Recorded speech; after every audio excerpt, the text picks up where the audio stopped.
कंगना रनौत के ऑफिस को तोड़ने का काम चालू, ट्वीट कर दिखाया महाराष्ट्र सरकार के गुंडों का काम।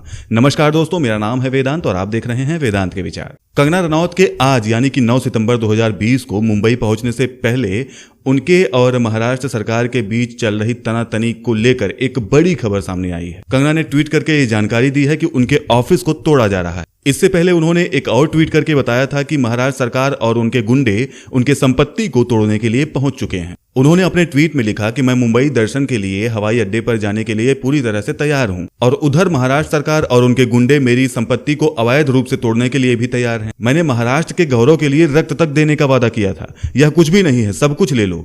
मेरी भावना हमेशा ऊंची थी और ऊपर की तरफ ही बढ़ती रहेगी। उल्लेखनीय है कि बीएमसी ने कंगना रनौत के मुंबई स्थित ऑफिस पर एक नया नोटिस लगाया था। इस नोटिस में कंगना रनौत के ऑफिस में हुए अवैध निर्माण को गिराने की बात कही गई थी। जानकारी के मुताबिक यह नया नोटिस आज सुबह लगभग 10:30 बजे लगाया गया और इस दौरान मुंबई पुलिस और बीएमसी के कर्मचारी भी वहां पर उपस्थित थे। कंगना रनौत के ऑफिस पर लगे इस नए नोटिस में बताया गया था कि पहले उन्हें 24 घंटे का वक्त दिया गया था, जिसके जवाब में कंगना ने उनसे 7 दिन का समय और मांगा था, लेकिन बीएमसी ने इस पर तत्काल कार्रवाई की है और नया नोटिस लगाकर अवैध निर्माण को गिराने की बात कही है। बीएमसी के नए नोटिस में यह लिखा गया है कि कंगना ने हमारे पहले नोटिस का जवाब ही नहीं दिया और अपने ऑफिस का कार्य लगातार चालू रखा। कंगना के वकील ने 7 दिन का समय मांगा था, लेकिन बीएमसी इससे संतुष्ट नहीं। बीएमसी ने अपने नोटिस में सफेद झूठ बोल दिया कि कंगना ने अवैध निर्माण और काम को लेकर कोई जवाब नहीं दिया था। इसके पहले भी बीएमसी ने लंबी पड़ताल के बाद लीकेज का हवाला दिया था और कंगना के दफ्तर का काम रोकने की बात कही थी, जबकि कंगना पहले ही यह संदेह जता चुकी थी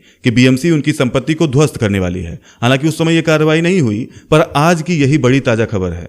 बता दें कि सुशांत सिंह मामले के बाद से चर्चा में आई अभिनेत्री कंगना रनौत और महाराष्ट्र सरकार के बीच अब तनाव बढ़ते ही जा रहे हैं।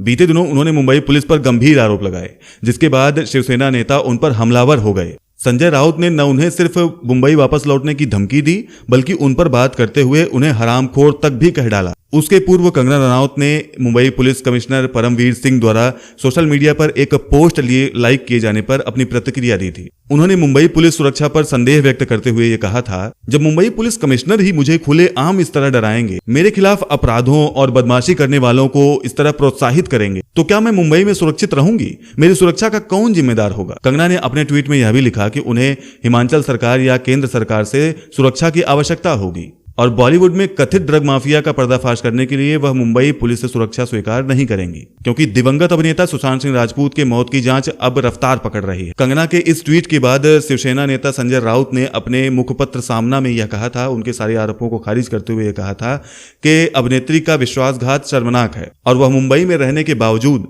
शहर के पुलिस बल की आलोचना करती है। अपने एक ट्वीट में संजय राउत ने कहा था कि मुंबई या महाराष्ट्र मराठी मानुष के बाप की है, जिसको यह मंजूर नहीं वो अपना बाप दिखाएं। शिवसेना महाराष्ट्र के दुश्मनों का श्राद्ध किए बिना नहीं रहेगी, प्रॉमिस। जय हिंद, जय महाराष्ट्र। इसके बाद अभिनेत्री को खुलेआम हरामखोर बोला गया और जब इस पर उन्होंने आवाज उठाई तो संजय राउत ने बड़े ही हल्के अंदाज में ये बोल दिया, ये जवाब दे दिया कि महाराष्ट्र में हरामखोर तो बेईमान या फिर नौटी को भी कहा जाता है। अभी 20 मिनट पहले ही कंगना रनौत ने एक और ट्वीट किया है, बिल्कुल करंट की न्यूज है, जिसको मैं आपके सामने रखना चाहता हूं। There is no illegal construction in my house, also government has banned any demolitions in COVID till September 30। Bollywood watch now, this is what fascism look like. तो दोस्तों ये है कि जो अभी इन्होंने ट्वीट किया है, इसमें इनका कहने का ये मतलब है कि there is no illegal construction in my house, मेरे घर में कोई भी अवैध निर्माण का कुछ ऐसा है ही नहीं। फिर उसके बाद also government has banned any demolitions in COVID till September 30, मतलब कि 30 सितंबर तक गवर्नमेंट ने ये परमिशन नहीं दी है। बॉम्बे हाई कोर्ट ने भी ये कहा है कि 30 सितंबर तक आप कोई भी डेमोलिशन नहीं कर सकते हैं। फिर उसके बाद Bollywood watch now, this is what fascism looks like. तो बहुत से लोग कहते हैं फासिज्म आजकल वर्ड बहुत तेजी से यूज हो रहा है, ट्रेंड में है। तो अब आप समझ रहे हैं फासिज्म किसे कहते हैं? फासिज्म ये होता है। और जबकि बॉम्बे हाई कोर्ट का ये आदेश है कि अभी कोई डेमोलिशन नहीं होगा, लेकिन फिर भी बीएमसी और महाराष्ट्र सरकार ऐसा कर रही है। आपके सामने है जो भी है। गुंडागर्दी किसे कहते हैं आप ये सामने देख सकते हैं। कहा जाता है कि मुंबई माया नगरी है। बिल्कुल वहाँ फिल्मों का एक बहुत बड़ा गढ़ माना जाता है, हब माना जाता है। तो आप देख रहे हैं बिल्कुल वहाँ, मैं अपने पुराने वीडियोज में भी ये कहता आया हूँ कि अक्सर वहाँ आपको हर चीज़ें फिल्मी देखने को मिलती हैं, क्योंकि वहाँ पे अगर कोई पुलिस अपना सही काम कर रही होती है, लेडी पुलिस थी, शालिनी करके कुछ नाम था उनका, वो अगर अपना सही काम कर रही होती है तो एक नेता आ जाते हैं जो कि धरना करने लगते हैं थाने के बाहर, और उनको कौन कहे, और उल्टी सीधी बातें बोलते हैं कि इनके बाप के बाप के बाप को भी करना पड़ेगा। आपको वो स्टेटमेंट याद होगा, मैंने वीडियो बनाया है, आई कार्ड में दे दूंगा, उस खबर से भी आप परिचित हो जाएंगे। ऐसा वो बोलते हैं, कौन कहे उनके प्रति कार्रवाई होने के लिए, बल्कि उस लेडी की ही का ही ट्रांसफर हो जाता है। तो ये तो है पूरी मुंबई, ये तो है माया नगरी, जहां पर माया आप समझ ही नहीं पाएंगे कि क्या हो रहा है। तो ये है गुंडागर्दी जो कि अभी महाराष्ट्र सरकार कंगना रनौत के साथ कर रही है। आखिर क्या गलत किया है उन्होंने?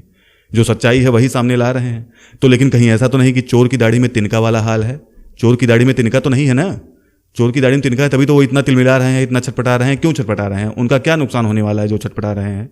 ये सवाल उठता है, उनका क्या नुकसान होने वाला है जो इतना छटपटा रहे हैं? वो क्या ऐसा उनका गड़बड़ हो जाएगा अगर वो कंगना रनौत ऐसे लोगों को सामने ले आएंगी, मूवी माफिया को सामने ले आएंगी, ड्रग माफिया को सामने ले आएंगी, तो क्या उसमें उनका क्या नुकसान हो जाएगी? तो बहुत अच्छी बात है। जो उनको करना चाहिए था, जो उनके ऊपर जिम्मेदारी थी, जो प्रशासन के ऊपर जिम्मेदारी थी, वो लोग वो नहीं कर पाए। ऐसे में अगर कंगना रनौत ही इसके तरफ एक कदम बढ़ा रही हैं तो क्या गलत हो गया? तो दोस्तों ये समझने की बात है। खैर, आज की न्यूज़ में सिर्फ इतना ही। वीडियो अगर आपको पसंद आया हो तो लाइक कीजिएगा, चैनल को सब्सक्राइब करके बेल आइकन को प्रेस कीजिएगा। अपने दोस्तों के साथ दोस्तों जरूर शेयर कीजिएगा।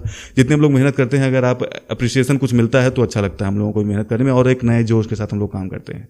तो मिलता हूं आपसे एक नए वीडियो के साथ, तब तक के लिए जय हिंद, वंदे मातरम।